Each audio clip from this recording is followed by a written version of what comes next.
connections, but just changes in the connections between parts of the circuit. So think arrhythmia as opposed to lesion. Oh, I love this question. So, is it time to change the name mental disease to something else? Yes, it's way past time. I used to be the director of an institute called the National Institute of Mental Health. And I was always kind of amazed by this because people would say, we had the National Cancer Institute, we had the National Institute of Infectious Diseases and National Institute of Neurological Diseases and Stroke. But when it came to this area, it was as if nobody even wanted to call these illnesses. They had to just say, well, it's mental health, which kind of trivializes the very deadly problems.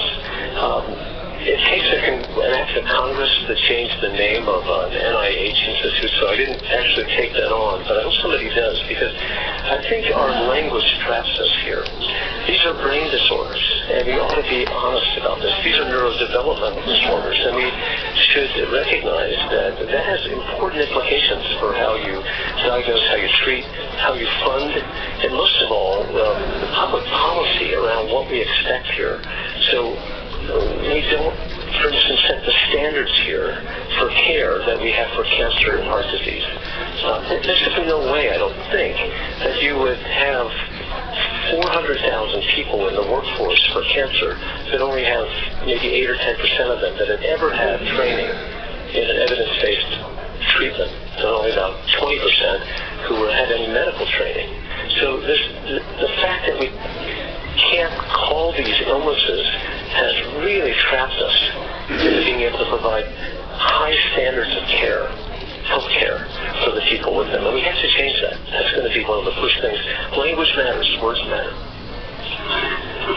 I think we're going to have to move on. Unfortunately, thanks very much. Thank you, Tom.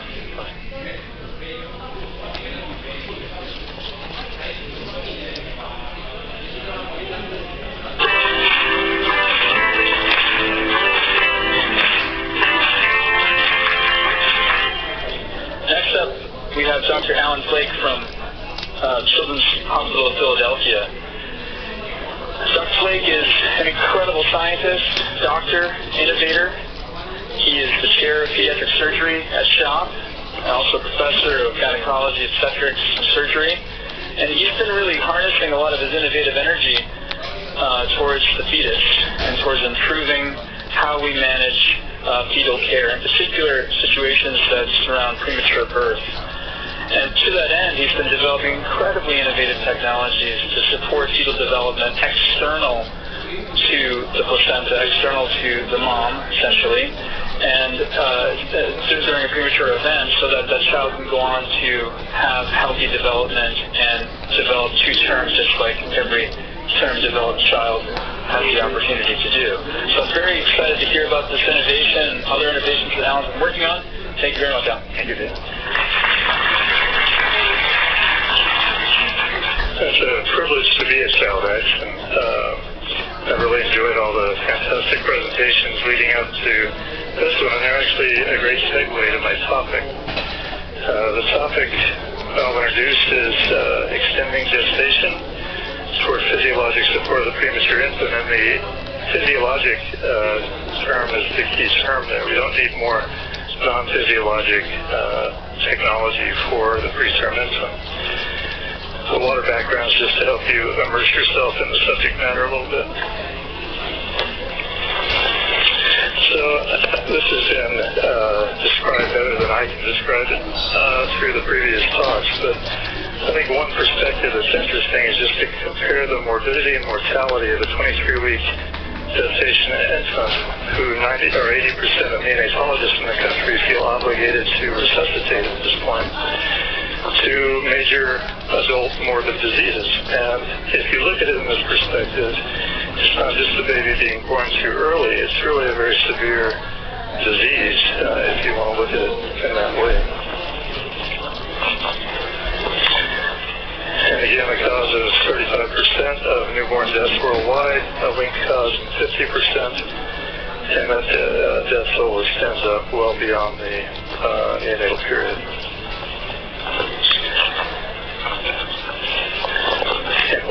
why do these deaths occur? 50% of them in the first 72 hours of life from organ immaturity, whatever that may be, multiple organ immaturity, respiratory distress syndrome, and then as time goes by, I was actually surprised to learn that 20% of late deaths are related to bronchopulmonary dysplasia, extending out to 5 years. And the prematurity-related morbidity you've also heard about today. There's a long list there, all of them causing significant short and long-term morbidity. And this is related, I think the gorilla in the closet is the truly chronic morbidity related to prematurity. Half of the institutionalized children in the country for neurologic disability, for instance, are related to prematurity.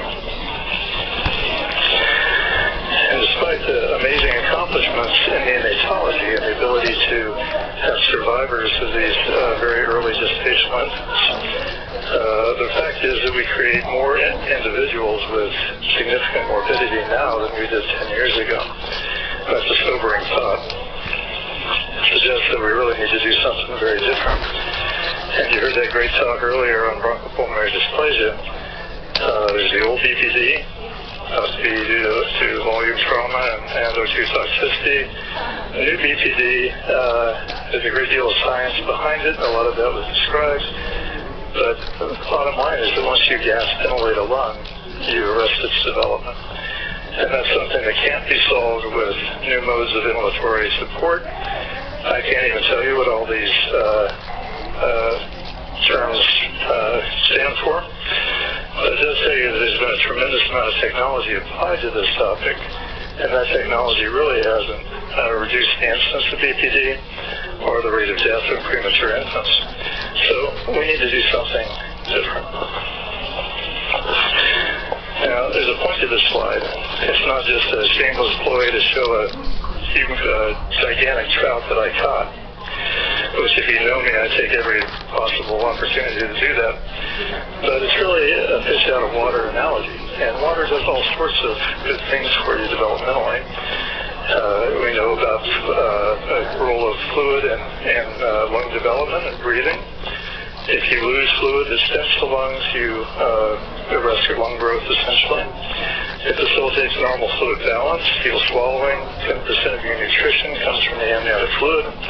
Provides trophic factors for gut maturation, stable temperature controlled environment, protects you from mechanical trauma, isolates you from infection, there are defenses in the amniotic fluid.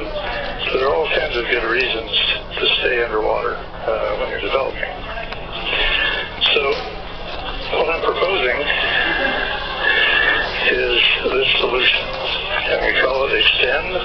It's an external transitional environment for newborn development. That term actually comes from James Wall, who you're going to hear speak in a few minutes. I actually threw it out to the audience at a talk I gave to come up with a good acronym for this, because we used to call it ESPE, and everybody thought that sounded way too much like a sports award. So we switched it to EXTEND, which actually also fits the purpose of this. So this is what we'd like all premature IUGR infants to look like. And the rationale for that is really to achieve a mortality and morbidity shift, right? If you can add 2 weeks, 3 weeks, 4 weeks to gestation, you can dramatically impact those morbidity and mortality curves, as long as it's physiologic support again. So what's the history of the artificial placenta? First reference I could find to it was in the novel Brave New World by the Prescient Aldous Huxley in 1931. It's been represented in Hollywood and in fictional literature for some time. For the past 60 years, there have been experimental efforts at creating artificial placenta, supporting premature infants outside the womb. And despite all of this time and effort, the longest survivor of a pumpless circuit, by pumpless I mean no mechanical pumps, but only the fetal heart powering the circuit, is 60 hours. And that's a recent report. And the obstacles to that are that the fetal heart's extremely sensitive to preload or afterload imbalance. So if you put pumps in the circuit, or if you have a high resistance oxygenator, then the fetal heart will fail. In addition, infection is a major limitation of fluid environments, and using the umbilical artery and umbilical vein is pretty challenging. And if you're a neonatologist, you certainly know how these vessels spasm and how they're hard to even get a small catheter into after birth. So I'm going to go through a few development slides here just to show you how we got to the point we're at. This all started when a over-the-top enthusiastic research fellow, Emily Partridge, a surgery resident in Toronto, came in the office and said she wanted to develop an artificial placenta. And I thought about this technology many times over the years because we're interested in fetal treatment. But the technology just wasn't there yet. But we had a new oxygenator that we used for ECMO, the Mackay oxygenator, commercially available oxygenator that had almost zero resistance. And that made me think maybe this might be worth pursuing. So we started out with some pilot experiments. We actually went to the aquarium store, got an aquarium, went to eBay, Home Depot. I also have a PhD in a lab who's a lung physiologist. He's worked with me for about 18 years, Marcus Davey, trained in lung liquid fluid physiology. Turns out he's also a tremendous engineer, and he basically built most of the systems that I'll describe to you as we go along here. So those two individuals are co-inventors and certainly equally responsible for what I'm telling you about. So the components of Extend are a pumpless, low resistance, low surface area, heparin-coated oxygenator circuit. The other component is a fluid environment. And the third that I'll describe in series is how you access the fetus, what vascular anatomy you utilize. So the main question to me, initially at least, was that can we actually support the fetus with a pumpless circuit? And so we didn't pay a lot of attention to the aquarium. It was basically an open system, and it had a continuous exchange or a continuous circuit to recirculate fluid through filters of increasing low porosity to remove bacteria, but it was fairly much an open system. We used the carotid and tubular vein for access, and we did that because that's what we were used to. That's what we do for ECMO, and it avoided the whole issue of the umbilical artery and umbilical vein. And then we gave it a try. So we ran 5 animals, and what we learned was that there was remarkable hemodynamic stability. These were late gestational lambs, fairly big animals, 3 kilograms or so. But the fact is that we didn't have any issues related to blood pressure, bradycardias, anything like that. They were incredibly stable on their AV pumpless circuit. The problems were infection and cannula dislodgement, those kinds of issues. Nevertheless, we were able to run for periods of time that exceeded the best good times in the literature. So a big surprise, much more successful than I anticipated that it would be. So the next prototype, we made some changes, mainly directed at reducing infection. We went to a continuous exchange system of amniotic fluid. My entire laboratory was devoted to making amniotic fluid in large volumes, hundreds of liters a day. And we had this basically a tank, a semi-closed system that you get access, the fetus to glove access. And the main difference was that we continuously exchange fluid. That's what the amniotic space does. And with that, suddenly we extended our period of support out beyond 2 weeks average, almost 3 weeks average. We had a very low rate of early infection, but ultimately the systems got infected, and we even had a survivor out of that system. So this is a dramatic improvement, but the main problem was still infection at this point. So that drove new design, which was BioBag, is what we call it. And basically it's an open-sided design, so you can bring the cannula through it, cannulate the fetus, put the fetus in the bag, seal one side, and fill it with fluid. The advantages were infinitely adjustable number of ports and configurations of ports. We made it silver impregnated to reduce infection risk and biofilm development. Once sealed, it was completely closed, and you had great efficiencies of amniotic fluid, so 35 liters a day instead of 150 liters a day. And it was translucent, so you could see the fetus, and sonoloucent, so you could do detailed ultrasound examinations of the fetus.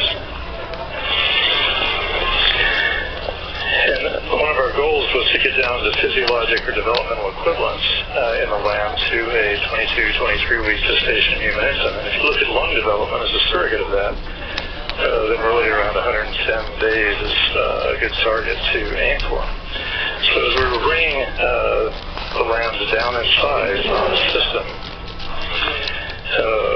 we discovered a well-known fact of normal physiology. It just took us a while to figure it out, which is that if you bring venous return in through the sphere vena cava, you don't get the normal baffled shunning through the foramen ovale of oxygenated blood to the left side.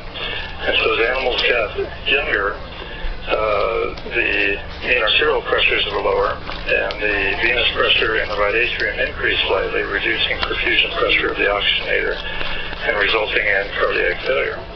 So the obvious solution was to use the umbilical vein for venous return, and that was the next thing that we did, and that solved all of the cardiac failure problems.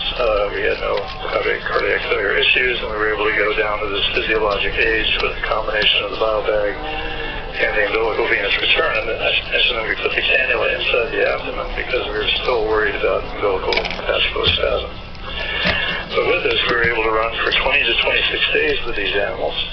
They were normally oxygenated. They grew within the system. They appeared to mature within the system. I won't show you the videos today, but it was really remarkable stability once again, aside for occasional mechanical cutouts from having the cannulas secured the way they were. So we were making progress, but we weren't quite there. And the reason we weren't quite there, I could show you a lot of data to support this, but is because we were still using carotid artery cannulation. And that's unattractive in many ways. You worry about cerebral blood flow, obviously. Requires an operation to put it in, an operation to take it out. It's positional. We had to sedate the fetuses heavily to prevent cannula dislodgement. But the main problem was we had subphysiologic placental perfusion. So your normal placenta gets about 200 cc's per kilogram per day of blood, per minute of blood flow. We had about 70 to 100 in this system, and we had to compensate in various ways for that, which are unphysiologic. So we had to increase the hemoglobin by transfusion. We had to increase the post-membrane or umbilical venous PO2s for oxygen delivery. And we actually had to decrease oxygen consumption in the animals to reduce oxygen demand. So those are all detrimental in various ways. Weren't happy with it. Decided that if we were really going to make the physiologic system, we had to use umbilical arteries and umbilical cord. If you think about the umbilical cord, it's the most resistant conduit to obstruction in nature. You never hear of a fetus kinking its umbilical cord, or it can be wrapped around the neck 3 times and it still stays patent and provides perfusion of the fetus. And so my idea was that we should use it, develop really an end adapter to the umbilical cord, maintain its length. And the issue is obviously spasm. As you mentioned, the sheep have a very short umbilical cord. So in a human, we would keep the umbilical cord